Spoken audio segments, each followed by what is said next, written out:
नमस्कार दोस्तों, प्रतिभा मलिक एक बार फिर से आपके सामने।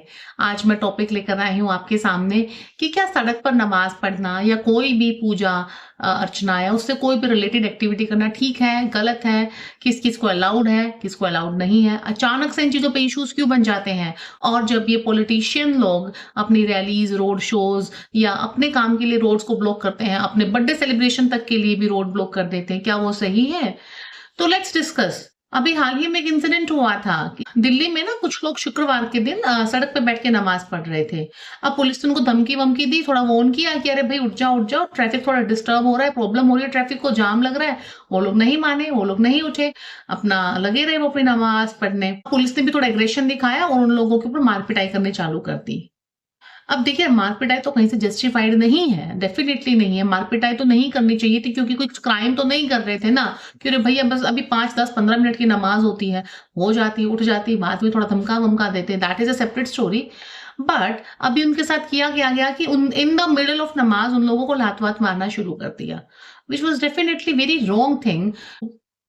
अब उनका मानना ये था कि अरे ट्रैफिक बहुत डिस्टर्ब हो रहा था, बहुत लंबा जाम लग गया था। ट्रू, डेफिनिटली इन चीज़ों से ट्रैफिक डिस्टर्ब होता है, जाम लगता है।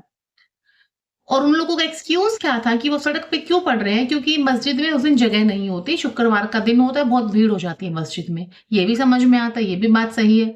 तो करें क्या? अरे अगर मस्जिद में भीड़ हो जाती है, तो आप अपने घर पे, ऑफ़िस में, अपनी दुकान पे, जहाँ पे आप होते हैं उस टाइम पे वहीं पे नमाज़ पढ़िए।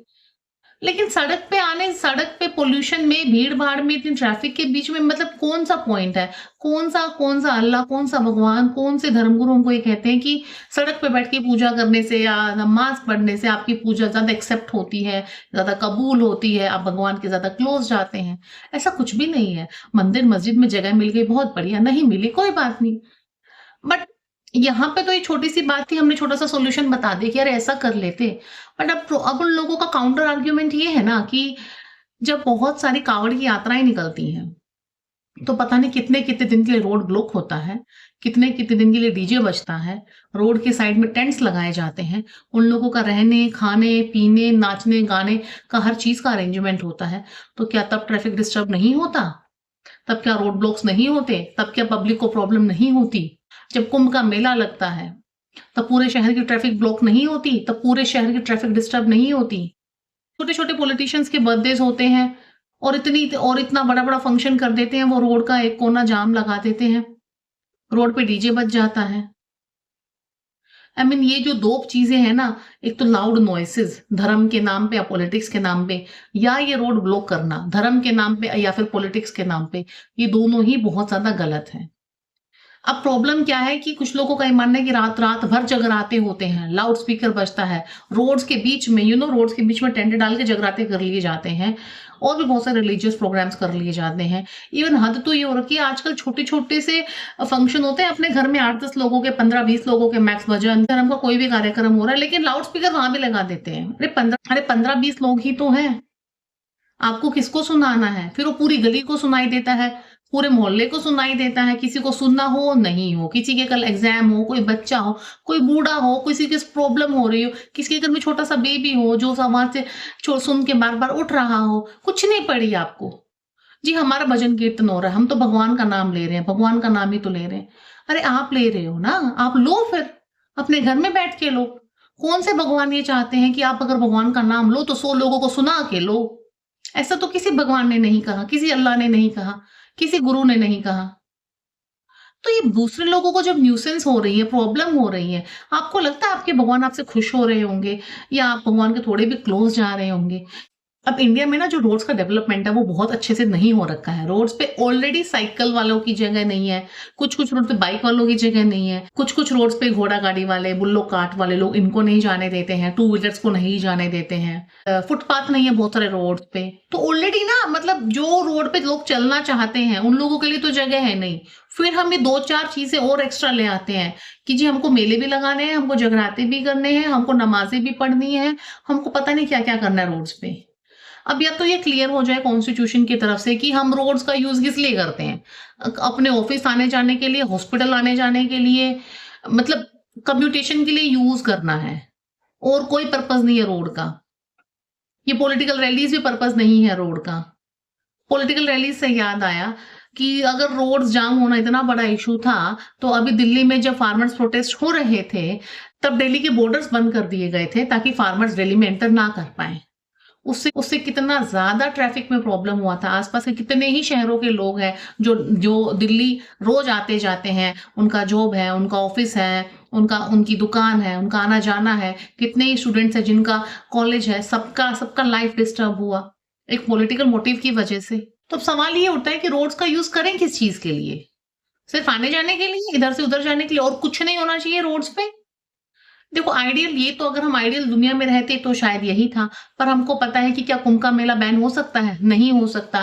क्या कांवड़ यात्राएँ बैन हो सकती हैं? नहीं हो सकती। और भी बहुत सारी ऐसी रिलीजियस एक्टिविटीज़ हैं, पॉलिटिकल एक्टिविटीज़ हैं, जो नहीं बैन हो सकती रोड से। तो क्या करें? सॉल्यूशन क्या है इन चीज़ों का? सॉल्यूशन ये है कि या तो एक ब्लैंकेट बैन लगाया जाए। कि कोई भी रिलीजियस एक्टिविटी रोड पे नहीं होगी। डज़ नॉट मैटर कि कौन-सा धर्म, कौन-सी जाति, कौन-सा कम्युनिटी ये काम कर रहा है। गणपति विसर्जन के टाइम पे मैं महाराष्ट्र में रहती हूँ। गणपति विसर्जन के टाइम पे यहाँ पे रोड्स की क्या हालत होती है, that only I can imagine. सब स्कूल्स, कॉलेजेस, ऑफिसेज़ की छुट्टी करनी पड़ती है और सिर्फ गणपति विसर्जन ही नहीं, साल में एटलीस्ट 4, 5 या 6 त्योहार तो ऐसे आराम से हैं जिसमें ना पूरे दिन रोड ब्लॉक रहते हैं और स्कूल, कॉलेज, ऑफिसेज़ वगैरह की छुट्टी करनी ही पड़ती है। तो किसी भी एक पर्टिकुलर कम्युनिटी के लोगों को टारगेट करके कि अरे इन लोगों की जैसे जाम लग रहा था, ये हो रहा था, वो तो एनीवे बहुत बहुत बार हो रहा है and I have never seen किसी भी पुलिस वाले ने इतना स्ट्रॉन्ग एक्शन लिया हो। कितने ही पॉलिटिशियंस के बर्थडेज होते हैं, आस-पास में डीजे ऐसे बजते हैं, मतलब कान फोड़ डीजे। इनफैक्ट मैंने खुद ने पुलिस कंप्लेंट्स की हुई हैं, रात को 12 बजे, 1 बजे, छोटे-छोटे बच्चे हैं मेरे। पुलिस भी कई बार कुछ नहीं करती बिकॉज़ अगेन पॉलिटिकल प्रेशर रहता है। वो जब उनको बर्थडे सेलिब्रेशन बंद होगा, वो तभी होगा। कितनी ही हमारी सोसाइटी से मेरे आस-पास के लोगों ने कितनी ही ऐसे लिस्ट ऑफ कंप्लेंट्स आती हैं कि चलो ग्रुप में कंप्लेंट्स करते हैं तो शायद ये बंद हो जाए। पर वो तब भी कभी बंद नहीं होते वो डीजेज़। तो आई वंडर कि वो रोड का यूज़ किस वजह से यूँ हो रहा है? और अगर वो रोड का यूज़ इतना ही ओपन है कि अरे हाँ, किसी भी वजह से रोड का यूज़ कर ही सकते हैं, तो then why target one particular community? मतलब अगर जिन-जिन लोगों को इस चीज़ से प्रॉब्लम हो रहा है कि हाँ, तो सड़क कौन-सी जगह है नमाज़ पढ़ने के लिए? डेफिनिटली नहीं है। आई am not supporting this thing कि सड़क कोई जगह है नमाज़ पढ़ने के लिए, पर सड़क कोई डीजे लगाने की जगह नहीं है, बर्थडे मनाने की जगह नहीं है, मेले लगाने की जगह नहीं है, जगराते करने की भी जगह नहीं है at the same time. Make some better road management system और जो भी रिलीजियस एक्टिविटीज हैं, ग्रुप रिलीजियस एक्टिविटीज हैं, पॉलिटिकल एक्टिविटीज हैं, इनके लिए अलग से कुछ प्रोविजंस बनाए जाएं क्योंकि ये तो कंपलसरी है। अब देखो जगराता, आई एम नॉट अगेंस्ट एनी जगराता, एनी मेला और any other religious activity. What I am against is कि हमारे किसी भी एक्टिविटी की वजह से जो हमारी पर्सनल रिलीजियस एक्टिविटी है, जो मेरे और मेरे भगवान के बीच में है, उस वजह से अगर किसी तीसरे को प्रॉब्लम हो रही है, तो मुझे ऐसा लगेगा कि शायद मेरी बात भगवान तक नहीं पहुंचेगी क्योंकि मैंने उस एक्टिविटी को करते हुए शायद किसी को हर्ट कर दिया, किसी को प्रॉब्लम हो गई, शायद किसी बच्चे की नींद खराब हो गई, शायद किसी बच्चे का कल एग्जाम था, वो शायद नहीं नहीं पढ़ पाएगा। कोई तो बूढ़े अंकल आंटी होंगे मेरे आसपास, उन लोगों की नींद खराब हो गई।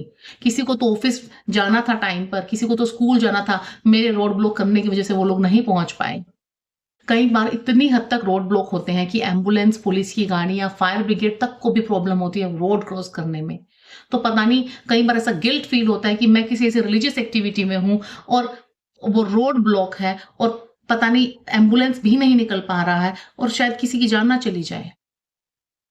आई मीन क्या ये तरीका है मेरा आस्था दिखाने का? क्या मेरे भगवान मुझसे बहुत खुश हो रहे हैं कि हाँ बेटा तू गणपति विसर्जन में नाच तो रही है, बहुत बढ़िया, बट क्योंकि एम्बुलेंस खड़ी है पीछे तो तेरा नाचना ज़्यादा ज़रूरी है। I mean I am not against, Ganpati is a beautiful festival, बहुत अच्छा festival, we all enjoy it, but वो एक गिल्ट फैक्टर रहता है और शायद मुझे लगता है कि मैं अपने भगवान से उस लेवल पे कनेक्ट नहीं कर पाऊँगी मैं कभी भी, अगर मेरे पीछे एक एम्बुलेंस खड़ी होगी तो। This is my whole point कि the only thing that we can do is blanket ban on all those activities और उन सब चीज़ों के लिए एक अल्टरनेट प्रोविज़न किया जाए। बहुत सारे फॉरेन कंट्रीज में ऐसा होता है कि अगर आपको कुछ कलेक्टिव रिलीजियस एक्टिविटीज करने हैं तो उसके लिए प्रॉपर हॉल्स होते हैं, प्रॉपर सेंटर्स होते हैं, प्रॉपर जगह होती है उसके लिए। We can do that. Roads पे ये काम कम से कम होने चाहिए। दूसरा, पॉलिटिकल एक्टिविटीज, अगर रिलीजियस एक्टिविटीज के लिए ये रूल्स आते हैं तो पॉलिटिकल एक्टिविटीज के लिए भी आने चाहिए। दूसरी बात क्या है, रोड्स का मैनेजमेंट थोड़ा बेटर होना चाहिए, क्योंकि साइकिलिस्ट और एटलीस्ट फुटपाथ वालों को तो जगह मिलनी चाहिए, क्योंकि बहुत सारे रोड्स पे वो भी नहीं है। ये तो एकदम बेसिक राइट है कि मैं पैदल भी ना जाऊं क्या कहीं, मतलब मैं साइकिल पे भी ना जाऊं क्या कहीं। आई होप आप लोगों को क्लैरिटी मिली हो कि क्या वाकई ये चीजें जरूरी हैं भगवान के करीब जाने के लिए, या इनके बिना भी हम भगवान के करीब जा सकते हैं। मिलती हूँ आपसे नेक्स्ट वीडियो में। नमस्कार, तब तक के लिए बने रहिएगा, लाइक शेयर और सब्सक्राइब करना प्लीज बिल्कुल भी मत भूलिएगा। मैं बहुत मेहनत कर रही हूँ अच्छी वीडियोस पे। कुछ वीडियोस पे बहुत अच्छा प्यार मिलता है, कुछ पे नहीं भी मिलता है। प्लीज सपोर्ट कीजिएगा, कमेंट जरूर कीजिएगा। Thank you so much.